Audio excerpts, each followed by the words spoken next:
Hola, ¿cómo están? Bienvenidos a un nuevo capítulo de Fiscalmente Inteligente. Soy Oscar Fabián y estoy muy contento de poder estar el día de hoy con una persona que además que quiero mucho, pues es una persona a la que admiro, Juan Carlos Quirarte Méndez. Vamos a platicar hoy sobre un tema sumamente interesante que es la visión de la periferia, de las gentes más necesitadas y el aspecto fiscal. No se lo pierdan, creo que va a ser un programa sumamente interesante. Piensa y piensa fiscalmente inteligente. Bienvenidos a Fiscalmente Inteligente, el podcast donde aprenderás de manera fácil y clara cómo manejar tus impuestos. Comenzamos. Bienvenidos a este capítulo. Realmente, y lo quiero decir con mucha franqueza, estoy muy contento de poder recibir el día de hoy a un hermano, a una persona que además de que hemos vivido juntos muchos años, o vivimos juntos muchos años, hoy cada uno tenemos caminos diferentes, pero centrados en lo mismo. Y me da mucho gusto recibirte, Juan Carlos, en tu programa, en este podcast que está orientado para los jóvenes y para orientar también en sus propias vidas. Y me gustaría mucho darte la bienvenida. Juan Carlos Quirarte, pues un personajazo en todos los sentidos. Preséntate, Juan, por favor. Dime quién eres, qué haces actualmente y bueno, pues que saludes aquí a nuestra audiencia que tiene mucha expectativa de conocerte. No, pues muchas gracias por la invitación y me daba mucha gracia ahora al escuchar, ¿no? De que es todo un personaje, porque sí, definitivamente me autopresento como un personaje, sobre todo pintoresco, ¿no? Que decimos que los pintorescos estamos de moda. Entonces me gusta eso. Bueno, pues yo podría definirme de muchas maneras. Yo hoy podría decir que soy Juan Carlos, alguien que está plenamente entregado a lo social, como una vocación, algo que me encanta y que al mismo tiempo la vida misma me ha permitido una preparación académica, un expertise profundo y una vinculación tremenda con muchísima gente de la cual absorbo sabiduría, ilusiones, entusiasmo, creatividad. Y bueno, pues qué padre que pueda yo desempeñarme en eso, ¿no? Ahora como, podría decir, desde lo académico como antropólogo, pero sobre todo muy, muy metido en medio de la gente para comprender y tratar de desde ahí transformar las cosas en la medida de lo posible, ¿no? Muy bien, Juan. Oye, quiero platicarles que hace muchos años Juan Carlos se dedicaba a dibujarme y me dibujaba siempre de manera grotesca, caricaturesca. Realista. Le vamos a pedir que al final haga un dibujo para que recuerde sus orígenes. Quisiera preguntarte, Juan, antes de empezar al tema que hoy nos ocupa, es un tema, me parece que sumamente interesante, a platicar sobre cómo es hablar en la ONU, Juan, cómo es plantearte en un escenario internacional y platicar tu experiencia como mexicano desde Tlaquepaque para el mundo. ¿Cómo resulta eso en un ambiente normal? ¿Cómo llegas a ese momento de tu vida? Bueno, fue simpático porque nunca me sentí nervioso. En 2 ocasiones he tenido la oportunidad de hablar en este tipo de foros. Uno en ECOSOC, en Nueva York, y el otro fue en Ginebra, en Suiza. Ambos por motivos de relatar lo que sucede en contextos muy específicos, particularmente hacia adolescentes y jóvenes en contextos de alta vulnerabilidad. Y no me sentía nervioso porque sentía que traía como mucho contacto. Pero claro que después, o sea, a lo mejor la adrenalina en ese momento me hacía sentirme muy tranquilo, pero ya después era ver la magnitud, ¿no? No tanto del escenario en sí, sino de cómo precisamente esas historias locales tienen que ser transmitidas y llevadas a escenarios en los que impacte de gran modo, ¿no? O sea, en donde realmente aquello trascienda una cuestión local y se convierta en algo que se desarrolle y se amplíe y se devuelva a lo local, pero para transformarlo. Entonces, claro, a mí me encanta la diversidad, me encantan los espacios multiculturalistas, etcétera. Entonces, estar en estos contextos de Naciones Unidas, pues claro que es muy enriquecedor, sí da emoción, pero sobre todo da la ilusión de que en algo contribuya, ¿no? Hasta esas instancias. ¿Y es lo mismo que hablarle a un cholo de Juárez? Sí. O sea, de hecho, a veces creo que me escucha más el cholo de Juárez que la gente que está sentada allá, ¿no?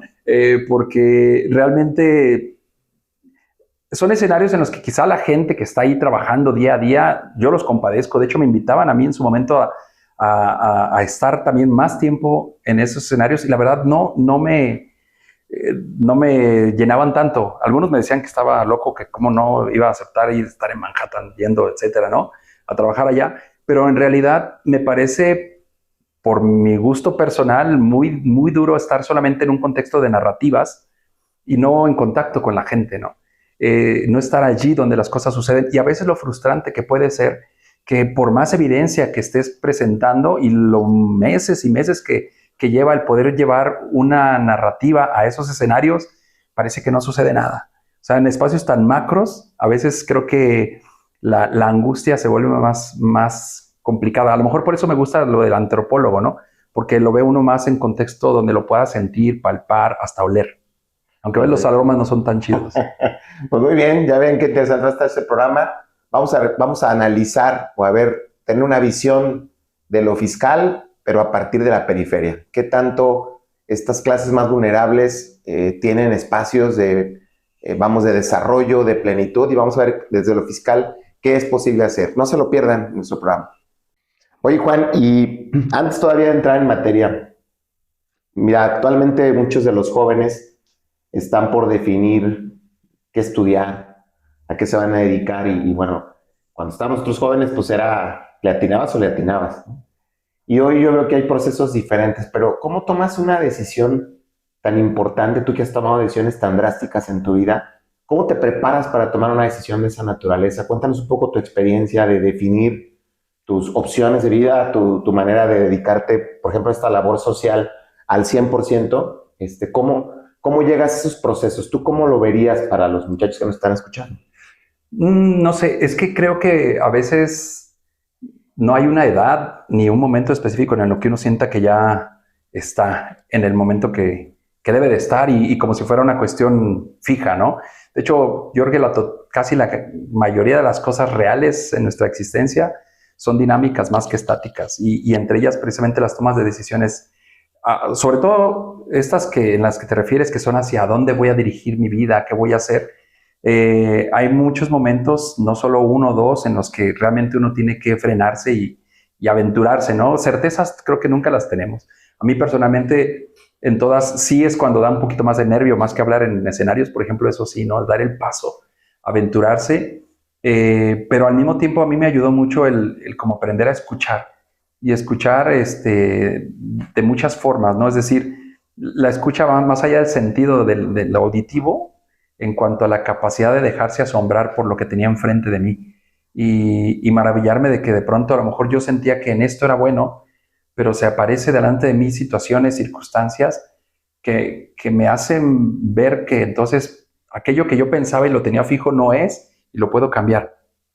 Pero sí, algunos elementos muy básicos era, por ejemplo, no tomar decisiones cuando estaba muy invadido de emoción, una emoción muy intensa, como que dejar que aquello se tranquilice un poco, el escucharme a mí y el escuchar el contexto me ayudaron en momentos de tomar pasos en los que sí era muy complicado aventurarse, ¿no? Y sobre todo porque uno siente que hay unas seguridades y que como que en esto va a estar bien, o a veces también esperando la validación de los otros, ¿no? O sea, si lo que yo voy a tomar va a ser aceptado por los demás, si es lo que en el imaginario social está establecido como éxito, como una conquista, como alguien valioso, ¿no?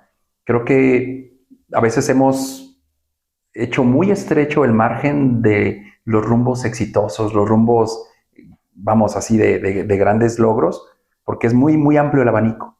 Y lo más importante es donde creo que la persona se sienta bien consigo mismo, pero que también en su actuación esté haciendo bien a los demás, ¿no? Una satisfacción mía y hacia los otros, ¿no? Porque si eres nada más en un lado, creo que queda incompleta. Fíjate que para cerrar esta idea, hace unos días le decía yo a mi sobrina, una sobrina pequeña, me decía, oye, y yo no quiero ser abogada, me decía. Bueno, es que tienes que buscar las pistas en tu vida, ciertas pistas que te van orientando hacia lo que tú quisieras hacer en cuanto a lo que te gusta y a lo mejor algunas pistas en lo que eres bueno, ¿no? Lo que te puede resultar. Porque hoy en día tenemos esa complicación para los jóvenes que parece que buscan como grandes cosas, pero de pronto no logran comenzar con lo más básico, ¿no? Que es tener como ese tiempo, esa reflexión para tomar buenas decisiones y conocerse un poco más. Ya lo decía desde entonces Sócrates, ¿no? El conocerte a ti mismo creo que es el punto de partida. Pues muy bien, Juan, vamos a entrar entonces de lleno al tema de la periferia. Pues hoy, Juan Carlos, me gustaría preguntarte, porque tienes experiencia muy profunda en estos tipos de casos. Cuando hablamos de la periferia, ¿de qué hablamos? Pues, si quieres, sintéticamente, explícanos qué es la periferia. Tú has escrito varios libros al respecto y varios textos al respecto sobre pues esta forma de concepción, ¿no? De una parte social. Pero ¿cómo lo ves tú? ¿Qué es eso? Bueno, por periferia, lo más común para todos es entender como las orillas, ¿no? Lo extremo, lo último. Y también podríamos entender desde ahí, desde la cuestión social, como esos espacios en los que quizás socialmente se les ubicaba como lo más ruin o lo menos acceso tienes, pero en algunas ciudades hoy en día vemos que inclusive las periferias, al menos en la fisionomía de una ciudad, no necesariamente son las más rezagadas o económicamente precarias, sino que ya se convierten hasta en lugares privilegiados de élite económica, etcétera. Creo que ha cambiado ya más bien o se ha reconfigurado, y hoy diríamos que hay una periferia simbólica, que es aquí donde, sobre todo, yo entendería así estas condiciones de saberse relegado o sentirse relegado, excluido, sin accesos, sin alternativas, pero que están materializadas junto con lo simbólico, ¿no? O sea, están las dos cuestiones. Y yo lo resumiría como la periferia, estas cuestiones en las que a lo mejor no por decisión propia, sino una violencia sistémica o estructural, hace que unas personas, y tristemente o lamentablemente en nuestras sociedades a veces es la mayoría, queda con escasez de oportunidades y alternativas. ¿Cómo qué grupos te ha tocado identificar que tú puedes decir, ellos son periferia? Es decir, no solo los pobres económicamente, pero habría como que más grupos, ¿no? En esa situación de vulnerabilidad. Sí, claro, porque son todos aquellas personas que o son o somos, ¿verdad? Porque también hemos entrado en este tipo de periferias cuando lo que por derecho tendríamos que tener y todos como una cuestión inherente en nuestras vidas, quedamos relegados. Y ahí sí nos encontramos hasta también cuando la sociedad por estas cuestiones estigmatizantes dejan fuera, ¿no? Por su color, por su religión, por su forma de vestir, por su tendencia ideológica, partidista, etcétera. Entonces quedan como, no son el centro hegemónico. Es decir, aquel por hegemónico sería como el dominante, ¿no? El que debería ser como el sentido común, digamos. Oye, Juan, y por ejemplo, ¿cómo se vive en la periferia? Es decir, ¿se vive propenso a la delincuencia? ¿Se vive con hambre? ¿Se vive feliz? O sea, ¿cómo ves esas situaciones que has estado también rozando en contacto, por ejemplo, en situaciones de calle que has estado viviendo, donde me parece que la parte de la vulnerabilidad se vive diferente, aunque son periféricas, pero se viven diferente? No es lo mismo una situación de calle, por ejemplo, a un tipo que está sentenciado con un delito, o a un huérfano que fue olvidado en la calle, ¿no? O a una persona que se droga y que no tiene opciones. ¿Cómo viven estas personas? O sea, ¿hay felicidad ahí o realmente ves algo prácticamente olvidado que como sociedad y como gobiernos nos hemos olvidado de ello? Yo creo que no hay un lugar en el mundo en el que pueda quedar fuera la felicidad. Por mi experiencia, lamentablemente se quiere asociar a las condiciones de pobreza con delincuencia o con peligro o con tantas cuestiones como de lo malo, ¿no? Inclusive estas tendencias que tenemos muchas veces aún ya normalizadas o sin darnos cuenta de asociar la negritud con lo malo, ¿no? La oveja negra, el punto negro, la cifra negra, como si fueran lo malo. Y hay muchas cuestiones que... Sí, los que somos güeros, pues sí nos cuesta trabajo. A nosotros los rubios. Pero sí creo que en estos espacios me ha tocado ser testigo. Lo tengo muy presente, por decir, viviendo en favelas en Brasil y en México igual en otros contextos, una felicidad tremenda, solidaria. Hay muchos autores que han escrito al respecto de cómo las mismas sociedades también, hoy una palabra tan resonante, ¿no? Que es la resiliencia, estos contextos donde si las condiciones estructurales no te lo permiten, pues la gente misma tiene que buscar sus formas, ¿no? Y nuevas formas de economía, de solidaridad, de apoyo mutuo, los famosos compadrazgos. Se nota más la cercanía entre vecinos en ciertos contextos donde el rezago de las estructuras de las sociedades los han dejado fuera, ¿no? Entonces ahí se apoyan, por ejemplo, que no había guarderías o servicios donde dejar los hijos, los vecinos los cuidan. O sea, hay muchos ejercicios de solidaridad y creo que los espacios de delincuencia, de violencia, están ejerciéndose en todos los contextos, pero lamentablemente a veces se los sitúan solamente en estos contextos periféricos. Sí, porque al final de cuentas también la élite o las élites, en contraposición a lo que estamos comentando, a las periferias, se han vuelto precisamente unas burbujas donde inclusive la empatía y la solidaridad son valores que por el temor a Sí, hay que una pueda algo desconfianza. suceder, una desconfianza, pues más bien nos hemos encerrado, es decir, más que abiertos. Y yo recuerdo, sobre todo, bueno, pues que a mí también me tocó vivir, digamos, en barrios en su momento, como la manera en que las personas nos tratábamos era muy diferente. Es decir, podíamos estar en casa de cualquier persona que era cercano, que era vecino, jugábamos con ciertos niños. Obviamente sí había lugares que nos daban temor, pero al final era como un espacio más libre. Y me llama la atención esto que comentas de que sí hay felicidad también en esos lugares y de que sí hay maneras de acceso. Tú has creado este tipo de accesos. ¿Cuáles han sido tus obras desde la parte sociológica y de la parte antropológica? ¿Qué has hecho para dar más acceso a estas personas? Cuéntanos un poco de esos proyectos que además has llevado internacionalmente, pero ¿en qué sectores te has enfocado? ¿Cómo los has trabajado, Juan? Creo que sería muy interesante que nos platiques. Bueno, creo que un acercamiento y el estar allí presente y colaborar con la gente, porque creo que en todos ellos no es que yo haya llegado a realizar, sino que me he sumado. Me he sumado a otros muchos actores sociales que están presentes, y el darnos cuenta de que a veces es reactivar ciertas cosas, armonizarlas, recuperación de espacios, por ejemplo, ¿no? Si lo que nosotros vemos es que esta gente, como todo ser vivo, ¿no? Es bueno, es amable, es decir, es digno de ser amado. Lo que a veces no ha tenido es esa posibilidad de acceder a estas cuestiones, pues lo que buscamos es que lo tengan, ¿no? Y crear esos escenarios, por ejemplo, de recreación saludable, de, de tener a lo mejor un complemento educativo, de un sano esparcimiento. Por ejemplo, nos tocó hacer actividades nocturnas en barrios que no tenían nada y tenían que desplazarse mucho para llegar a lugares, por ejemplo, para pasar los fines de semana. Hacíamos nosotros ahí cine, discoteca, fútbol nocturno. Mucha gente decía, no, no hagamos eso, imagínense que va a haber mucha violencia, etcétera. Pero la gente lo cuidaba, respetaba muchísimo, porque se daban cuenta. Inclusive tú veías a las familias ahí enteras hasta las casi 3 de la mañana. O sea, los niños en el cine, en la cafetería, en los juegos de mesa. O sea, porque decíamos, bueno, si se van, uno piensa que se van a ir a su casa a dormir. Y además esas casas tan pequeñas donde conviven a lo mejor 8 personas en 40 metros cuadrados, es muy complicado. Lo que necesitaban eran espacios donde también desenvolverse, y no lo podían hacer, solo a algunos cuantos en ciertos lugares, ¿no? Creo que eso ha sido algo que me llevó a mí, junto con los que yo he estado colaborando, a hacer cada vez más y más cosas. Inclusive algunas que para otros parecerían muy locas y desafiantes. A pesar de trabajar en contextos de alto riesgo, según pues los índices sociológicos y demás, no me he sentido yo nunca como vulnerable o expuesto a un riesgo mayor, ¿no?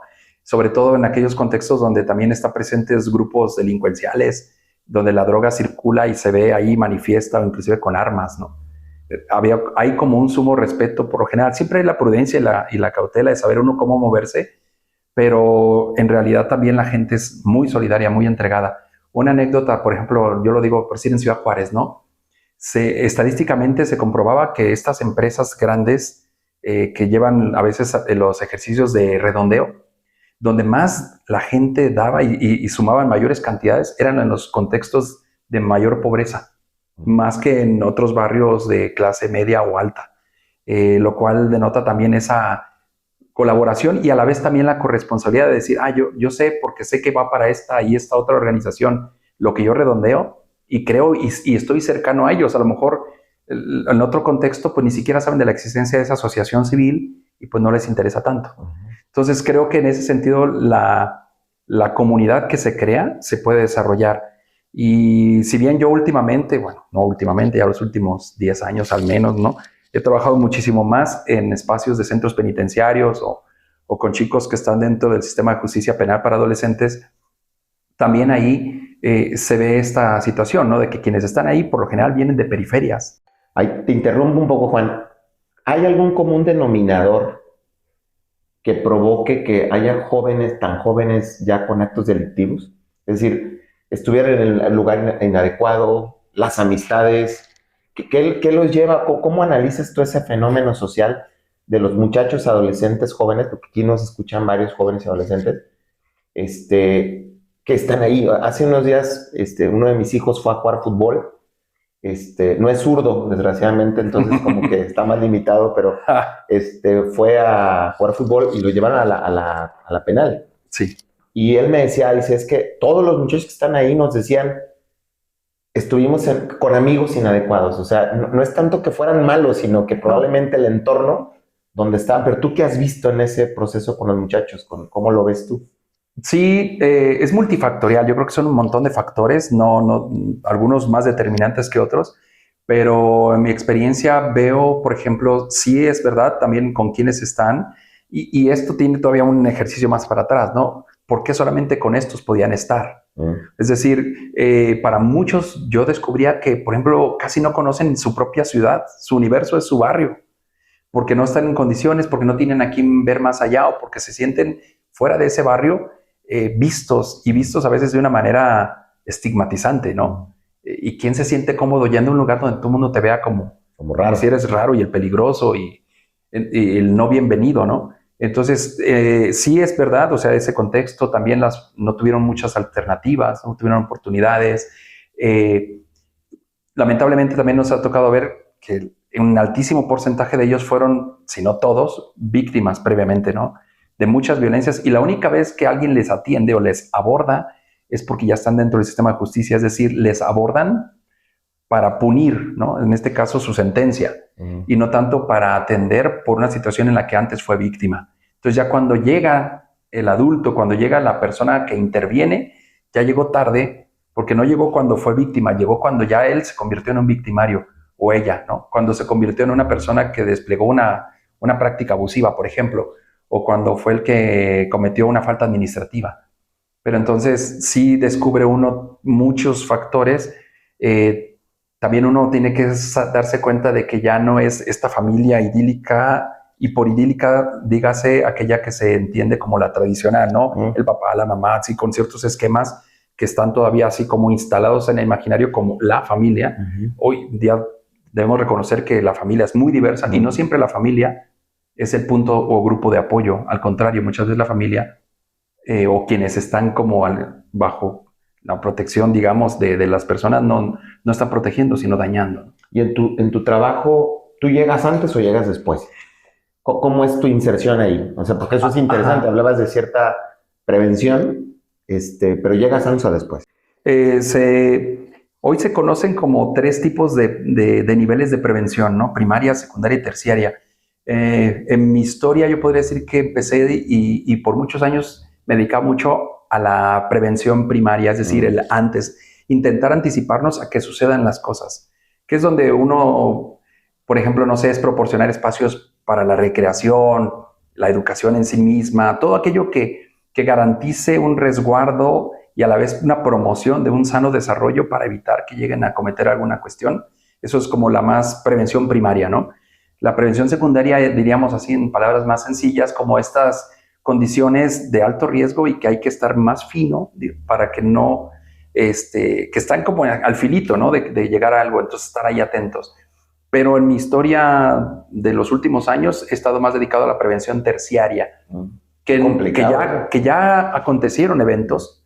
Sin embargo, aún lo que se hace es preventivo, es decir, prevenimos la escalada de violencia, o sea, que siga subiendo como una espiral, que se haga más grande, que amplíe, que su impacto y radio sea mayor. Entonces, lo que busco yo, la organización en la que estoy, o las acciones también independientes que hago, van mucho en la línea de evitar esa escalada de violencia, que continúe, que repitan o que se incremente, ¿no? Muy bien, Juan. Me gustaría que me hablaras por último, si te parece, sobre cómo logras financiamiento en este tipo de cuestiones. Es decir, cómo se te ayuda, cómo te ayudan. Entiendo que hay una asociación civil de por medio, pero ¿qué haces? ¿Cómo has logrado también estos recursos? Porque es importante también, me parece, que escuche la gente cómo hay varias maneras de ayudar y cómo experiencias internacionales, organismos internacionales, les interesa apoyar proyectos mexicanos como el tuyo. Hay muchas formas. Creo que como sociedad civil y una organización, una asociación civil ya legítimamente constituida, pues tiene todas las estructuras, por ejemplo, para recibir fondos, ya sea de fundaciones, donaciones en las que uno puede también deducir, y también inclusive particulares, ¿no? Que llegan. Pero también, obviamente, cada organización tiene su causa, y no todas las causas a veces están por la sociedad vistas como algo que de manera muy espontánea la gente quiera donar. Yo, por ejemplo, creo que pertenezco a un segmento, digamos, de las asociaciones civiles en la que no es como lo más común que la gente quiera contribuir económicamente por el tipo de objeto social al que nosotros nos dedicamos, ¿no? O sea, yo en la organización que estoy ahora y también lo que yo hago como independiente, pues trabajamos con jóvenes y adolescentes que han incurrido o que están en problemas de delito, ¿no? Por ejemplo, en cuestiones de grupos delincuenciales o inclusive reclutamiento, crimen organizado. La organización en la que estoy, que atiende a adolescentes y jóvenes que han desplegado prácticas abusivas a sus pares, pues mucha gente no quiere, o sea, va a decir, no, es porque hay que ayudar a quienes están atendiendo a estos, que no les atiendan a ellos, sino a las víctimas. Y es muy comprensible, ¿no? O sea, nosotros decimos, claro, o sea, y hay que de inmediato, y lo primero que hay que abordar es a las víctimas. Nosotros nacimos como organización que nos dimos cuenta de que no había quien atendiera a los jóvenes y adolescentes que han desplegado estas prácticas abusivas. Y atenderles a ellos y ellos no es como para justificarles ni defenderles como tal, sino más bien un proceso reeducativo para evitar esa escalada de violencia que decíamos, que no se repita más y que es necesario, ¿no? Porque obviamente entra la carga punitiva, por ejemplo, a través de la justicia penal para adolescentes y jóvenes, pero no es suficiente. Entonces, muchas causas, por ejemplo, como estas, nos hemos encontrado nosotros que de pronto dicen, pues no, esto no, mejor ayudemos a otras causas. Y se entiende y también pues se respeta. Pero sí, al mismo tiempo, y creo que cuando la sociedad y las personas entienden el por qué hacemos esto, claro que se solidarizan y participan. Y también tenemos fundaciones internacionales, nacionales, que de pronto también apuestan por la prevención terciaria porque saben que es necesaria para poder seguir mejorando la sociedad, porque ni el gobierno solo puede, ni una sola institución puede, y a los empresarios que también están, muchos de ellos muy comprometidos y solidarios a través de fundaciones o particularmente, se dan cuenta de que también entre la gente con la que están ellos trabajando, pues este tipo de colaboraciones es muy beneficiosa para todos, ¿no? Muy bien, bueno. Bueno, y precisamente en esto de la periferia, a mí me resulta también interesante porque ciertamente mi tema no es lo de las finanzas y lo económico y todo eso. Yo, por suerte, nuestros equipos son multidisciplinares, ¿no? O transdisciplinares, y siempre cuando se trata de presupuestos y demás o de la parte administrativa, yo hay un colega que le sabe más y pues es quien se encarga, ¿no? Pero desde lo que yo veo del contacto, por ejemplo, en este caso con las poblaciones, los contextos de vulnerabilidad y pobreza, por lo general encontramos mucho un comercio muy informal. También encontramos que no han tenido oportunidad también, por ejemplo, de preparación en términos administrativos, económicos, de recursos. ¿Cómo también todo este tema de lo fiscal puede llegar y verse también en estos contextos? Porque a veces quizá muchos podemos pensar malamente que cuando hablamos de lo fiscal estamos refiriéndonos a grandes empresarios, grandes empresas, corporativos, pero cómo desde una periferia también las personas que viven allí, a veces en el día a día, sin una planeación o un proyecto administrativo, pueden abarcar esto de lo fiscal. Sí. Sobre todo porque da miedo y evasión y demás cosas. Fíjate que efectivamente el gobierno ha planteado, o existen inclusive a lo largo de los años, varios esquemas a través de los cuales, o beneficios a través de los cuales se busca apoyar a estas poblaciones. De entrada, tú lo comentaste hace un momento, como el primer mecanismo más sencillo es la constitución de asociaciones civiles sin fines lucrativos, donde tú como persona puedes participar y puedes apoyar, y se da un incentivo doble. Por una parte, la asociación civil, al momento de recibir esos donativos, pues no paga el impuesto a la renta, o no paga este tipo de impuestos, y la persona que realiza ese tipo de aportaciones, pues puede deducir de sus utilidades, y eso a lo largo de los años de alguna manera beneficia a que haya personas que estén interesadas en colaborar y que además obtengan un beneficio fiscal. Todo esto es lo que se llama los fines extrafiscales de la contribución, es decir, se utilizan las contribuciones para apoyar a sectores sociales. Desgraciadamente, también como en muchas cosas en nuestro país, y yo digo que esto a veces es muy denigrante de nuestro país, se utilizan estas asociaciones para evadir impuestos. Sí. Y desgraciadamente esto ha llevado a la autoridad a un escenario de desconfianza. Hoy, por ejemplo, si tú quieres constituir una asociación civil, es muy difícil que te otorguen la posibilidad o la autorización y te exigen una serie de requisitos muy altos que terminas no constituyéndola y terminas fungiendo como si fueras una persona empresarial. Y para los que ya estamos, por ejemplo, claro, es súper difícil sostenerla, ¿no? Porque tenemos que tener todo transparente, tenemos que tener auditorías. Sí, además, si sumas a eso toda la parte relacionada con los recursos de procedencia ilícita, que hay una serie de obligaciones, pues puedes incluir hasta un delito al recibir tu participaciones de empresas que pudieran tener una connotación delictiva. Entonces es como un primer escenario donde es la manera más sencilla, pero creo que ahí tiene que haber mayor flexibilidad, porque realmente quien pierde son las clases vulnerables. Y por vulnerabilidad, pues como lo hemos comentado, pues refieren a muchos sectores que no tienen atención. Piénsense en enfermos, piénsense en situaciones de calle, madres solteras, etcétera, pues no reciben esos beneficios porque cada vez son menos las asociaciones civiles que logran sostenerse en ese punto. También otros elementos de pronto que han existido son tratar de formalizar lo informal, ¿no? Uh-huh. Ha habido varios esquemas a lo largo de los años, por ejemplo, regímenes fiscales, unos conocidos como el régimen simplificado de confianza, los famosos repecos que en su momento existían, que lo que procuraban era un poco como el estilo americano, y eso a mí me parece genial, el hecho de que a lo mejor tú con tu actividad puedas tributar una parte mínima, con requisitos mínimos, pero con eso recibir seguridad social, que es una manera de poderte involucrar en el sistema, fiscal y que puedas recibir ciertos beneficios. ¿Qué ha pasado con esto? Pues que también las personas en los entornos que hemos platicado, les es muy difícil poder formalizarse. Tan solo si ahorita tú quisieras, vamos a pensar que tú vas a un tianguis, oiga, formalícese para que tenga beneficios.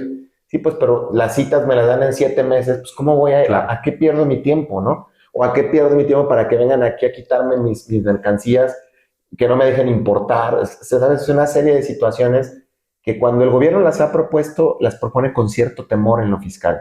Y también eso responde a que los empresarios han utilizado esas figuras para no pagar impuestos. No pagar impuestos. O sea, de pronto yo constituyo a una persona como régimen simplificado, como repeco, que tienen exenciones hasta cierto monto, pero en realidad es mi socio, o es mi hijo, o es una persona que tengo cercana. Entonces se desvirtúa el planteamiento, que es lo que realmente se pretendía. Y volvemos a lo mismo. Quienes resultan afectados, por ejemplo, en temas de salud, al no tener acceso a la seguridad social, son precisamente las clases más vulnerables.